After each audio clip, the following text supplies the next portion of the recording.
Hi, I'm Boogsy. I'm doing the best I can. I know you are too. Today is February 2nd, 2026, and this is today's Positive Possibilities. You can feel deeply without losing control. Life is going to make you feel things. Strong things. Anger, hurt, betrayal, excitement, frustration, joy, love. None of that is wrong. Feeling deeply does not mean you're weak, dramatic, or out of control. It just means, wouldn't you believe it, that you're human. You can be angry without losing control. Just because something upsets you doesn't mean you have to fly off the handle, scream, or yell. Do we feel like doing that sometimes? Yeah, of course. But most of the time, the moment that voices get raised and tension spikes, people tend to stop listening.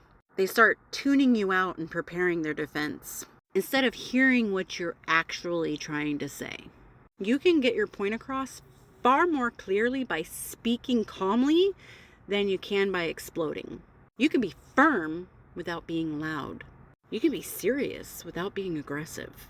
Calm doesn't mean you don't care. It often means that you care enough to communicate in a way that can actually be heard.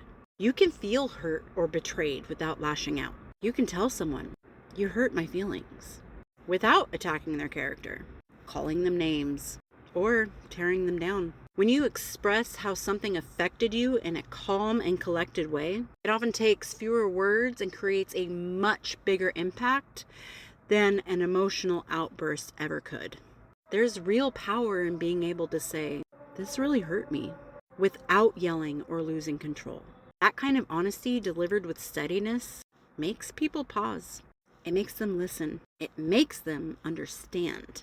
And this doesn't only apply to negative emotions. Even excitement needs awareness. Not every situation calls for full volume enthusiasm or intense energy. There's a time and place for everything. Learning when to hold back doesn't mean you're dimming yourself. It means you're reading the moment. When you learn how to manage how to express your emotions, you start to move through emotions with a different kind of strength. Not a manipulative type of strength, not control over other people, but control over yourself. And that is something people notice and respect, whether they say it out loud or not. That doesn't mean you should never lose control. Sometimes it is appropriate to let go. Sometimes you need to cry, vent, rage, or release. Those moments are best saved for safe spaces, by yourself or with people who love you and can hold you without judgment. Losing control of your emotions rarely helps in the long run. Feeling them deeply while staying grounded in yourself almost always does. You can feel everything without letting it take over you. And that is something to be proud of. And I hope everyone's doing well out there, and I will talk to you later. Bye.